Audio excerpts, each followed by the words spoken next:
gobierno presentó un plan de eficiencia administrativa en el que anunció la reducción de 20 a 14 ministerios y de 9 a 3 secretarías. La Asamblea Nacional realizó una sesión solemne en Guayaquil este 24 de julio en homenaje a los 490 años de fundación de la ciudad. El acto reunió a autoridades nacionales y locales en un evento simbólico. El gobierno nacional informó que hasta el 18 de julio se han pagado 48 millones de dólares para garantizar el acceso a la salud de manera gratuita. Durante el primer trimestre se desembolsaron 108 millones de dólares para pagar a dializadoras y servicios de alimentación, limpieza y seguridad. En lo internacional, al menos 48 personas murieron tras el choque de un avión Anatov en Rusia. La aeronave se estrelló durante el aterrizaje en la región de Tinda. Y en los deportes, Pervis Estupiñán fue presentado oficialmente por el AC Milán de Italia. El futbolista ecuatoriano firmó un contrato de 5 temporadas hasta junio del 2030.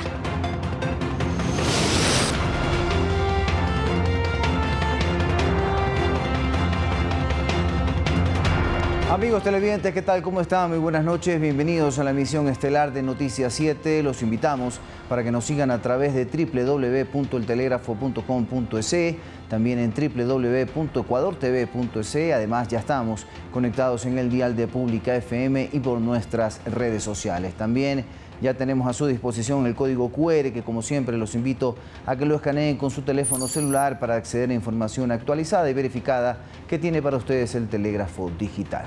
Aquí arrancamos con la información.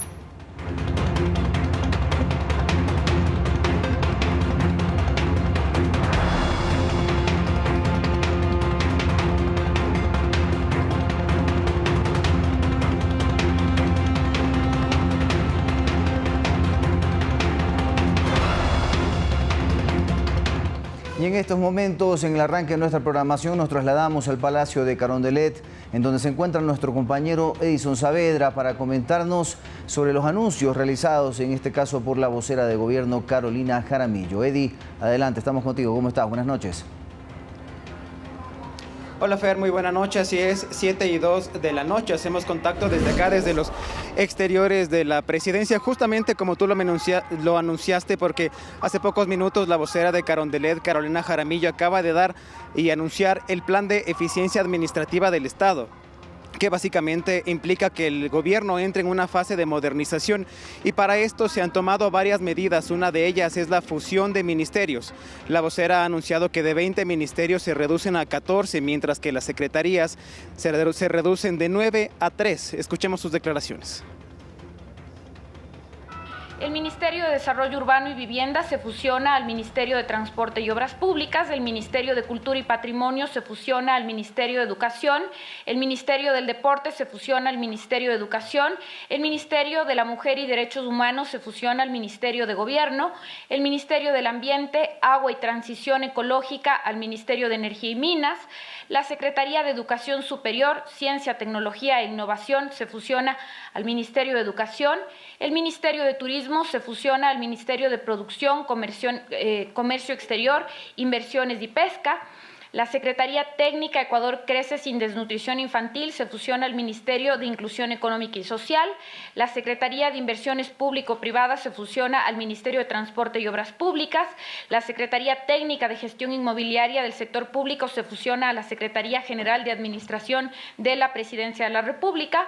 La Secretaría Nacional de Planificación se fusiona a la Secretaría General de Administración Pública y Gabinete, la Secretaría Técnica del Comité Interinstitucional de Prevención de Asentamientos Irregulares al Ministerio de Transporte y Obras Públicas. Hay un traslado, el Viceministerio de Acuacultura y Pesca se fusiona al Ministerio de Agricultura y Ganadería.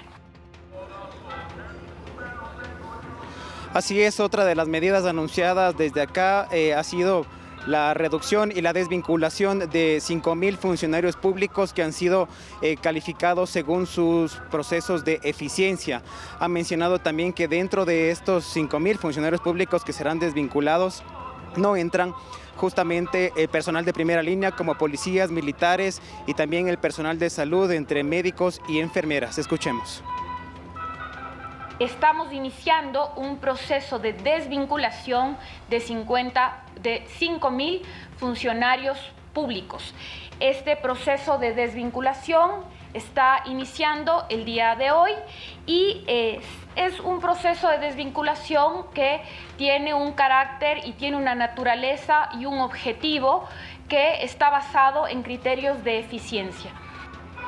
Así es, la vocera presidencial Carolina Jaramillo también ha mencionado que así como salen 5.000 funcionarios públicos, también se abrirán nuevas partidas y se dejará la participación de jóvenes profesionales que quieran brindar sus servicios al Estado. Y también ha sido enfática en señalar que la Ley de Integridad Pública ha permitido que otros funcionarios públicos que han sido desvinculados anteriormente también puedan regresar al Estado. Ha mencionado que buenos funcionarios han sido desvinculados antes y que ahora estos pueden regresar a prestar sus servicios.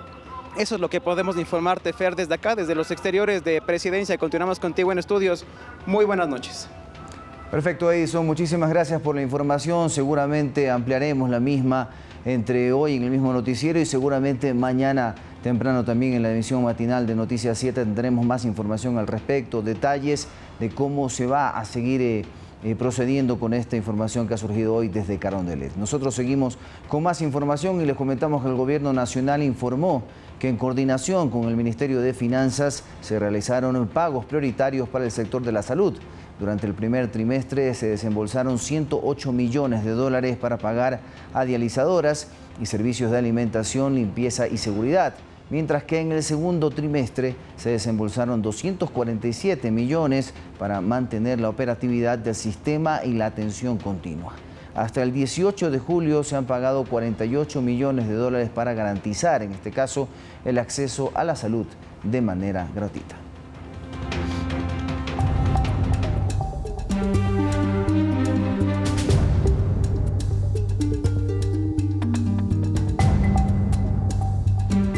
El bloque de seguridad ejecutó operativos simultáneos en 8 provincias del país que dejaron 65 detenidos vinculados a la banda criminal Los Lobos. 27 bienes inmuebles fueron incautados con una afectación de más de 10 millones de dólares a la estructura criminal. De forma simultánea, unidades tácticas de inteligencia e investigativas con apoyo de agentes fiscales realizaron varias intervenciones en las provincias de Imbabura, Napo, Chimborazo, Tungurahua, Pichincha, Guayas, Manabí y Santa Elena, con el objetivo de afectar a las estructuras económicas y criminales de un grupo de delincuencia organizada. Hoy hemos dado un golpe fuerte a la estructura de los lobos. El resultado del mega operativo, 65 detenidos, quienes estarían implicados en los presuntos delitos de lavado de activos, narcotráfico y microtráfico. Entre los detenidos, 4 objetivos de intermedio valor. La policía realizó 27 allanamientos con fines de incautación y extinción de dominio. Aquí en Manabí y en Santa Elena, con un avalúo aproximado de más de 10 millones de dólares pertenecientes a la misma estructura del GAO Los Lobos. Además, decomisaron 18 toneladas de droga e identificaron varios millones de dólares en movimientos financieros fraudulentos en 4 empresas que aparentemente eran utilizadas para el blanqueo de dinero. 13 millones de dólares en movimientos financieros identificados en 4 empresas fachadas en Manta, Sucre, Jaramijó y Montecristi. Entre otros indicios encontraron más de 7.000 tacos de explosivos, computadoras, dispositivos de comunicación y almacenamiento, así como evidencias relacionadas al delito de lavado de activos. Que afecta directamente a la estructura económica de estos criminales. Los bienes inmuebles incautados serán entregados a la Secretaría Técnica de Gestión Inmobiliaria del Sector Público para su administración y resguardo. Iván Casamen, Noticias 7. Y en la ciudad de Quevedo, provincia de Los Ríos, agentes de la policía liberaron a un hombre que fue secuestrado por sujetos fuertemente armados. En otro caso fueron detenidas 2 mujeres aparentemente implicadas en un caso fallido de sicariato. Cuando el abogado Hernán R., de 61 años de edad, se encontraba saliendo de su domicilio, apareció una motocicleta con 2 ocupantes. Lo sorprendente que el vehículo era conducido por una mujer y el gatillero iba de copiloto. En un abrir y cerrar de ojos, el sujeto sacó un arma de fuego y disparó por varias ocasiones contra el vehículo y siguieron su camino. Dar con el paradero, en este caso del autor material, Nosotros ya logramos, mediante trabajos técnicos, lograr identificar quién es esta persona. Gracias a una maniobra rápida de la víctima, al reclinar el asiento evitó que las balas acaben con su vida. Agentes de la DINASED en flagrancia armaron un operativo que dejó como resultado la captura de 2 mujeres. Una de ellas sería aparentemente quien conducía la motocicleta y al confirmar su edad resultó ser menor. Entre las evidencias, 2 vehículos con reporte de robo. Motocicleta tipo Tornado, la cual participa en este evento violento. En otro caso, la alerta del secuestro de una persona fue dada por el ECU 911. Inmediatamente, Policía Nacional activó todos los protocolos y siguiendo la ruta delictiva logró ubicar el sitio donde tenían en cautiverio a la víctima. Los uniformados en flagrancia ingresaron al inmueble y liberaron al hombre de 45 años de edad. Los responsables serían miembros activos de un grupo delictivo organizado. El operativo dejó 3 detenidos, todos ecuatorianos, y ninguno registra antecedentes. De acuerdo a la data o análisis que tenemos en nuestra base de datos, se ha identificado que estas personas pertenecen a la GBO de Los Lobos. Los sospechosos estaban en calidad de custodios de la víctima de secuestro. Iván Casamen, Noticias 7. Y atención porque agentes del bloque de búsqueda ubicaron en el sector de Calderón a Marcial R., ecuatoriano de 29 años de edad, sobre quien pesa una boleta de captura por el presunto delito de violación.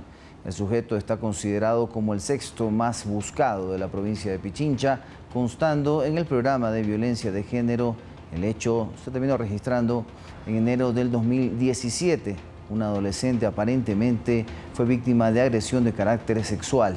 El acusado habría aprovechado la confianza con el círculo familiar de la menor para someter a la víctima.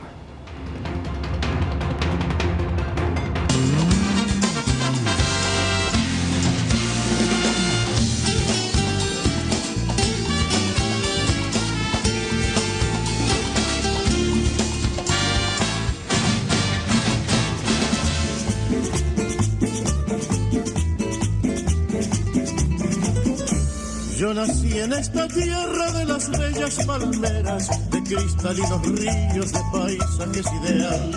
Y en estos momentos nos trasladamos, como ustedes lo escuchan, con la música de por medio al puerto principal, en donde se encuentra nuestro compañero Lautaro Andrade Castro, en medio de las celebraciones de las fiestas julianas. Tenemos contacto con él, ya estamos contigo, Lauta. ¿Qué tal? ¿Cómo estás? ¿Cómo te trata mi tierra? Un fuerte abrazo.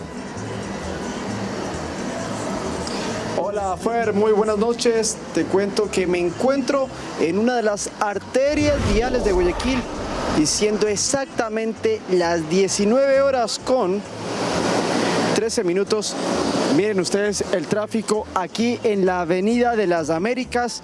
Repito, es una de las autopistas más importantes de la urbe porteña, son más de 22 kilómetros que pasa por varios puntos claves como el aeropuerto, como el centro de convenciones, como la terminal terrestre, algunos canales de televisión, hoteles, empresas, residencias y termina casi llegando a la vía Daule, llena de pasos a desnivel y algunos otros puentes y hace con tanta gente que haya muchísimo tráfico pese a que es una vía bastante amplia, 3 carriles en un sentido, otros 3 en otro y además los pasos a desniveles que como les he comentado también tienen hasta 3 carriles y en eso se caracteriza Guayaquil, que es una ciudad con bastantes autopistas pero que tiene problemas de tráfico desde hace muchísimo tiempo y esto ha generado que en otro punto de la urbe, en el norte, en la Avenida de los Bomberos, también haya problemas desde hace muchos años y se haya buscado una solución vial. Sin embargo, el municipio de acá de Guayaquil quiso construir un paso a desnivel cerca de la vía Daule, son más o menos 500 metros, esto en la Avenida del Bombero, y el inconveniente es que no cumplía con las normas ambientales. Esto ocasionó malestar en los vecinos del sector de Los Ceibos, que se han unido para reclamar y evitar que se pueda construir este proyecto que ya estaba en marcha hasta que intervino el Ministerio del Ambiente y puso una disposición bastante clara a la prefectura: suspender la obra hasta que no se cumpla, mejor dicho, con todos los requerimientos, y como no fue el caso, ya se ha dispuesto que les retiren entonces el registro ambiental y la obra no va a poder continuar. Pero esta mañana nosotros estuvimos allí en la Avenida de los Bomberos y conversamos con algunos de los voceros del colectivo Acción Los Ceibos para entender qué es lo que estaba sucediendo y esto fue lo que nos dijeron. Veamos el siguiente reportaje. Muy cerca de este paisaje de asfalto en el norte de Guayaquil está el hábitat de cientos de animales que podrían verse afectados si se llega a construir el paso a desnivel sobre la Avenida del Bombero, que promueve el municipio. Entre esas mapaches, loros y diferentes especies más, como te comenté, tenemos un ambientalista que tiene un inventario de más de 90 especies que se encontraban dentro del sector, 12 de ellas endémicas. Pero los seres humanos también sufrirían un impacto negativo por la obra de 500 metros que lleva más de 10 días paralizada. Hubiera afectado directamente a 56.000 personas que vivimos en el sector, indirectamente a muchos más, es decir, al comercio. El colectivo Acción Los Ceibos del vecindario del mismo nombre se opone a la obra porque consideran que había otras opciones para solucionar la vialidad de esa avenida que desemboca en la vía a la costa. Son soluciones, además intervenciones que no generan una invasión en el espacio público y que son totalmente beneficiosas. Eso es la nueva mirada del urbanismo contemporáneo. Además, acotan que un paso a desnivel de esa magnitud generaría inseguridad. Son oscuros, son guarida de ladrones muchas veces, también lamentablemente el dormitorio de personas en situación de calle. Al final del día se genera todo un entorno inseguro que perjudica a la ciudadanía y perjudica también al sector. El Ministerio del Ambiente le dispuso a la Prefectura del Guayas que revoque el registro oficial con el que contaba el municipio para la construcción, amparándose en un informe técnico que califica al proyecto como de alto impacto ambiental. La alcaldía discrepa con la decisión y con la organización de vecinos que se oponen a la obra. Los colectivos confiesan que los amedrentamientos no los detendrán y ahora insisten en que el municipio tiene que retirar cuanto antes las vallas porque su presencia impide, entre otras cosas, cruzar la avenida. Lautaro Andrade Castro, Noticias 7.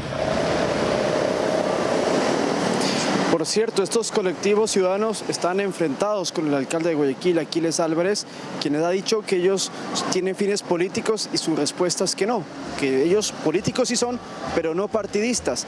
Pero hablando del alcalde de Guayaquil, quien por cierto por temas judiciales tiene un grillete como medida cautelar dentro del caso de corrupción AAA, esta mañana la Asamblea Nacional tuvo su sesión solemne por la conmemoración de los 490 años de Guayaquil y varios legisladores notaron este punto, de que lastimosamente la máxima autoridad de la ciudad pues está en problemas penales, tiene un grillete, su movilidad se ve afectada y esto ha causado que mencionen desde algunos asambleístas, principalmente de ADN, que es necesario un resurgir de Guayaquil, una refundación de la ciudad, y este discurso se lo planteó durante esta sesión solemne que les vamos a presentar ahora con un resumen de lo que fue esta jornada.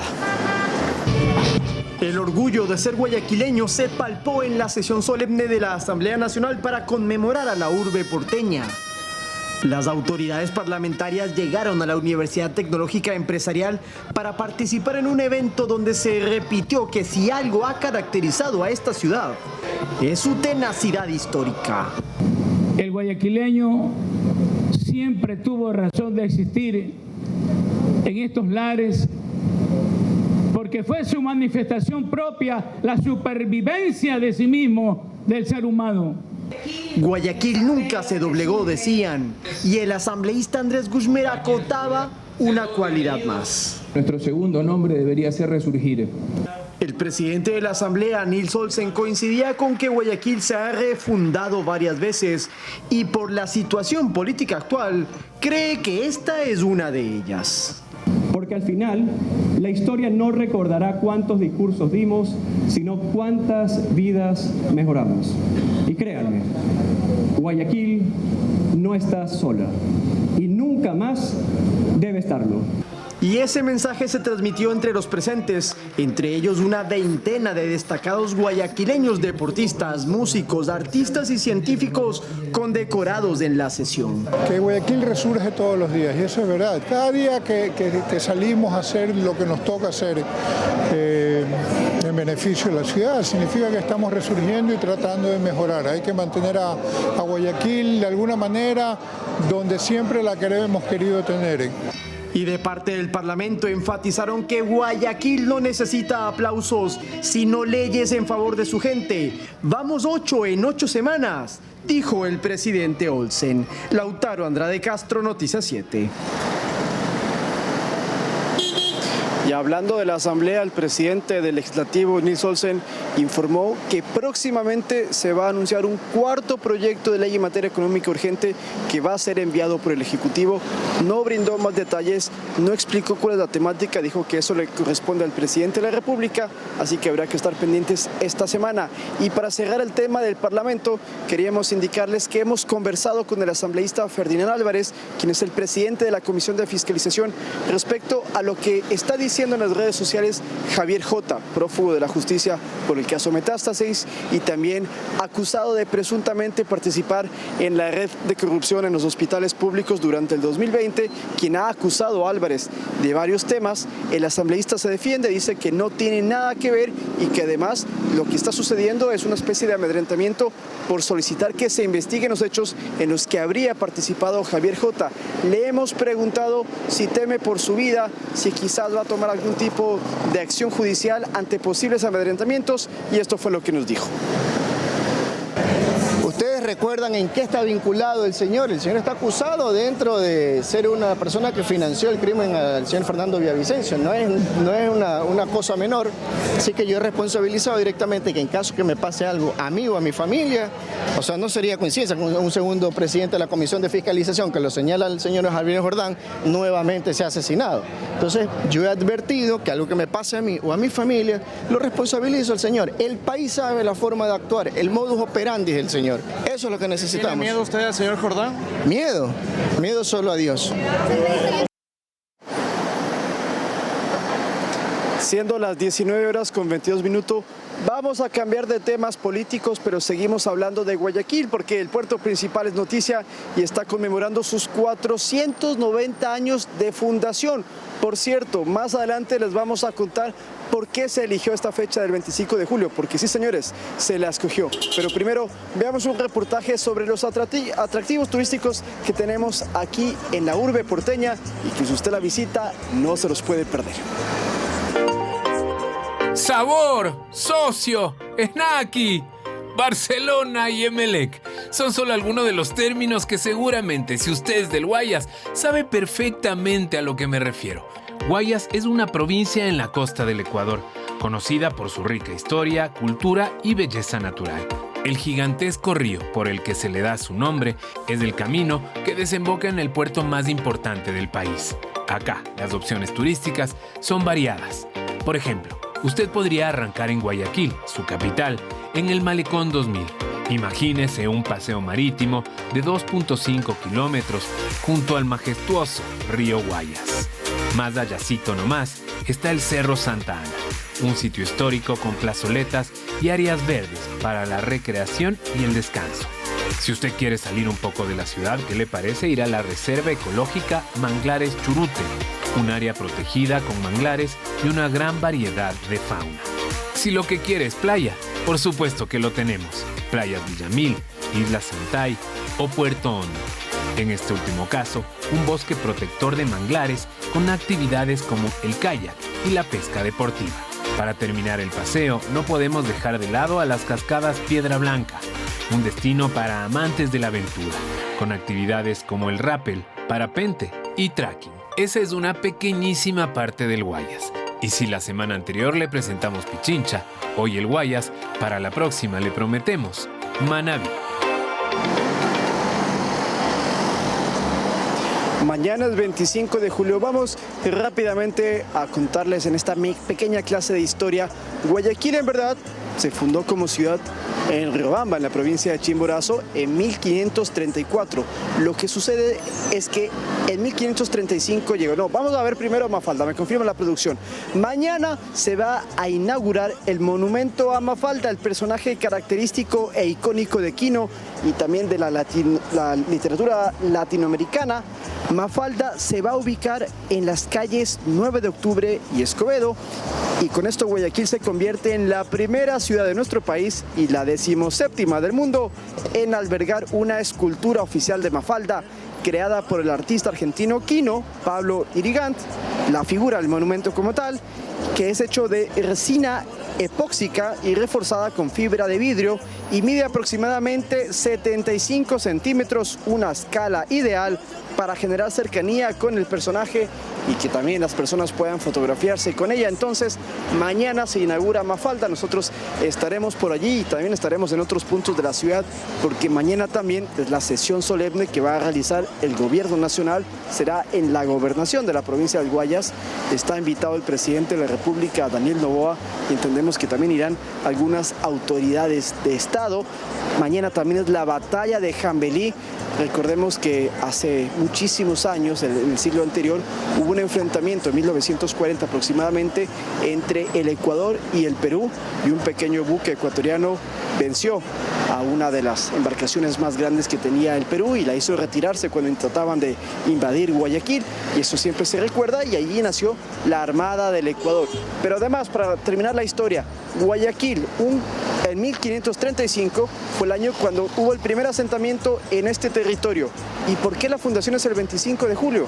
Porque Guayaquil se llama Santiago, y el 25 de julio es el día en el que se conmemora al apóstol Santiago, así que este es el motivo para que en 1929 se escogiera como fecha establecida a la fundación de Guayaquil, y esto sí, no fue un invento, sino que fue un proceso de investigación de varios historiadores de esa época, 1929.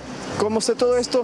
Nos lo contaron en la sesión solemne que hubo en la Asamblea Nacional. Fernando, te damos paso, siendo ya casi las 7:30, bastante tarde, el tráfico continúa y la temperatura ha bajado. 7:27 es exactamente, gracias producción por que no alcanzo a ver bien la hora, 7:27, 26 grados de temperatura, eso sí les puedo comentar también, y el tráfico en la Avenida de las Américas no para.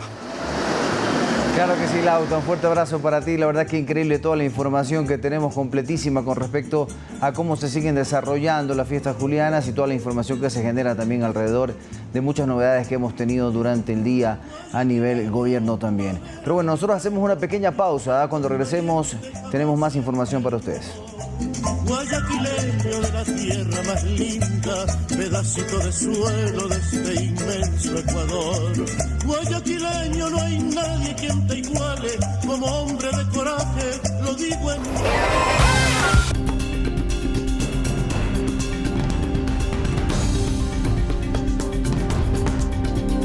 Regresamos con más información, y en algunos puntos del sur de Quito todavía no cuentan con agua potable en sus casas. Moradores de la ciudadela Divino Niño continúan abasteciéndose de líquido vital a través de tanqueros. Como dice el refrán popular, la alegría del pobre dura poco. Los habitantes de la ciudadela Divino Niño, al suroriente de Quito, contaron que la tarde del miércoles comenzó a llegar el agua en pequeñas cantidades. Creyeron que con el pasar de las horas la fuerza iba a mejorar, pero se equivocaron. Cuando amaneció se toparon con la ingrata novedad, que más bien la llave estaba seca. Un chorrito que fue ayer nada más, y ya nos quedamos sin agua a las 6 de la mañana.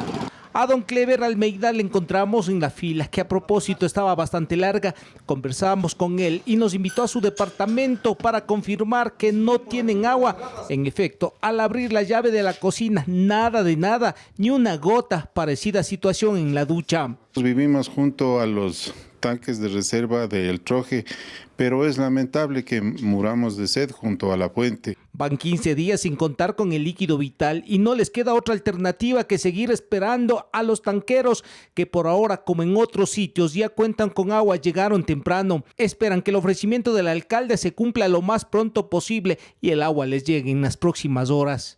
Alarmante de que el señor alcalde, a pesar de que manifiesta de que se va a rehabilitar el servicio de agua potable, habiendo transcurrido los 15 días, que es un plazo más que perentorio, no haya hasta la presente fecha aún. Pequeños, grandes, hombres y mujeres volvieron a salir con baldes, galones, ollas, botellones y otros recipientes para llevar agua a casa. Se quedaron con la ilusión y con las ganas de darse un buen baño. La pesadilla para ellos continúa. La ropa amontonada, vajillas a medio lavar, es el común denominador. Realmente la situación es bastante crítica, usted sabe que el agua es vital para todo.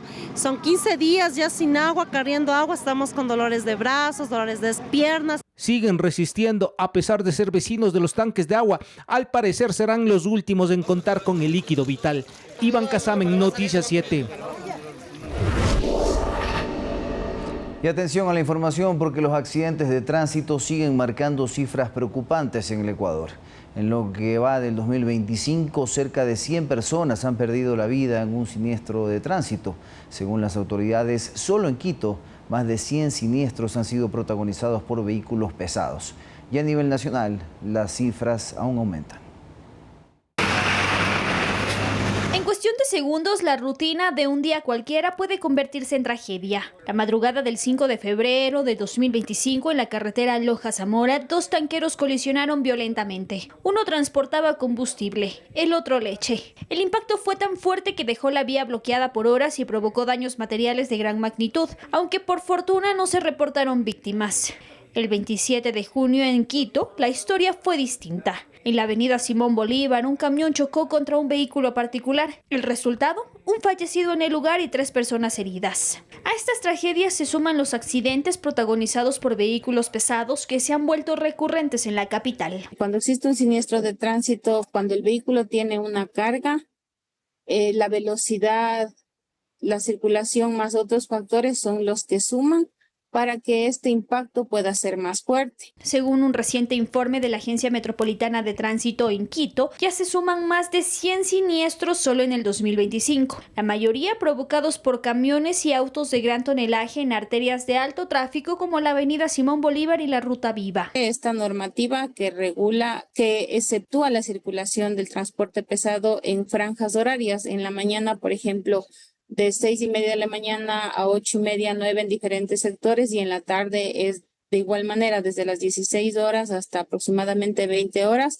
La situación no es un problema aislado en la capital. Con corte al 30 de junio, la Agencia Nacional de Tránsito reporta 8.047 siniestros en todo el país. Las provincias con mayor índice de accidentes son Guayas, con 2.676, y Pichincha, con 1.804. El saldo es doloroso: 6.638 personas lesionadas y 916 fallecidas en el lugar del accidente. La ANT detalla que estos siniestros involucran principalmente automóviles, motocicletas, buses, bicicletas y camiones. A esto hay que sumarle la imprudencia humana, el consumo del alcohol, el uso del celular al conducir y los cambios bruscos de carril, que siguen siendo las causas más comunes de accidentes. Emilia Reynoso, Noticias 7. En plena temporada seca, los incendios forestales se convierten en una amenaza recurrente en Quito. Solo en julio, 22 personas han sido ya sancionadas por provocar quemas no autorizadas en medio de una alerta permanente por las altas temperaturas. Solo en julio de 2025, 22 personas en Quito fueron sancionadas por provocar incendios forestales o quemas agrícolas no autorizadas. Esto según datos de la Agencia Metropolitana de Control. Este contexto debe recordarnos lo ocurrido en 2024, cuando los incendios consumieron más de 325 hectáreas en la capital y se registraron 1.134 incidentes hasta junio, tras un incremento del 130% respecto al 2023. Aquellos incendios impactaron zonas como Guápulo, Cerro Auqui, Tumbaco y Chilibulo. En los primeros 21 días de julio, las sanciones abarcan desde quemas de maleza en Tumbaco hasta basura agrícola encendida en La Buena Esperanza. Las multas establecidas por la Ordenanza Metropolitana alcanzan los $1.150 por faltas leves, como encender fuego sin autorización. En casos graves como quemas en predios que fomentan incendios, las sanciones suben hasta los $2.115, y en faltas muy graves, en incendios en zonas protegidas o por pirotecnia, pueden alcanzar los $35.250. Ante esta realidad, la Cruz Roja Ecuatoriana ha intensificado su labor de prevención y capacitación. También promueve recomendaciones clave para emergencias. O si evidenciamos la presencia de un fuego, inmediatamente llamemos al CISEQ 911 para evidenciar. Y también no hacer fogatas en áreas naturales protegidas, participar en mingas, limpiezas comunitarias, tener dentro de nuestra mochila de emergencia, tener el botiquín de primeros auxilios. La Cruz Roja también señala el uso de una mochila de emergencia. La mochila de emergencia es para 72 horas. Dentro de nuestra mochila debe tener agua, debe tener ropa de cambio, tener un botiquín de primeros auxilios. Dentro de este botiquín de primeros auxilios debe tener suero fisiológico, gasas, curitas, mascarilla. Emilia Reynoso, Noticias 7. El sábado 26 de julio de 2025, atención porque el Registro Civil realizará una jornada extraordinaria de pasaportes en 25 agencias distribuidas en 22 provincias. Esto desde las 8 horas de la mañana hasta las 14 horas. La atención estará disponible únicamente para quienes pagaron y agendaron turno hasta el viernes 25 de julio. También se aceptará a quienes tengan citas posteriores y deseen adelantarlas en la misma agencia. Los requisitos incluyen turno impreso, comprobante de pago, cédula vigente o pasaporte anterior en caso de renovación. Menores deben asistir con ambos padres o presentar un poder notariado. El pasaporte se entregará en la misma agencia en un plazo máximo de 8 días hábiles.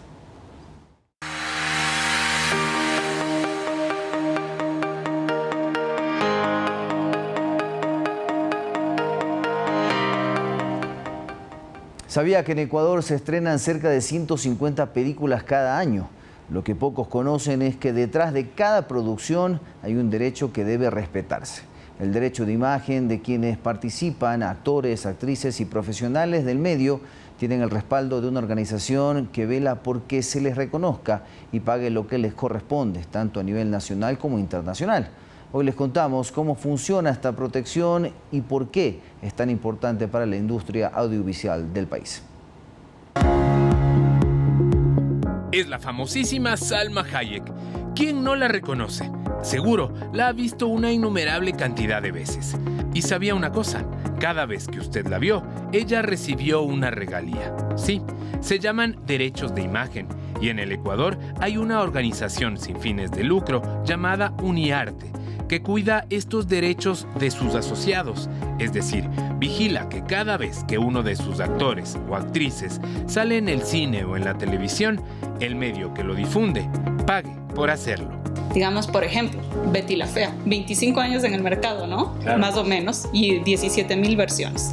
¿Qué es lo que pasa? El guionista, el actor, recibió un pago inicial, pero después se aprovecha de ese show, ¿no? Se repite una y otra vez, y esos son los cobros que nosotros hacemos a favor de esos autores, a favor de esos guionistas, a favor de esos actores, dobladores, animadores artísticos. Esta organización cumple 10 años en el Ecuador y su intención es hacer valer los derechos de artistas como Salma Hayek, así también como los de nuestro queridísimo Mosquito Mosquera. Entonces es un trabajo en conjunto, ya que todos queremos que la industria audiovisual en sí crezca, y una manera de crecer es mantener a nuestros actores, a nuestros trabajadores trabajando por su profesión. Que no digan soy actor, pero trabajo en. Para que la organización pueda cobrar regalías y repartirlas a sus dueños originales, o sea, los artistas, actrices, actores y hasta músicos, cada uno de ellos debe ser socio.